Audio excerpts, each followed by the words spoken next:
this is a short video to show you how to delete remote.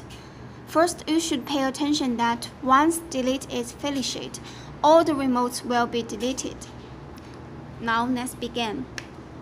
I have two remotes. You can see all the remotes are paired already. Now I want to delete. First, take off the battery and then put it on. Press this doorbell button and hold for seconds. When you hear a beep, press this middle button, this one, just once, and it will beep again.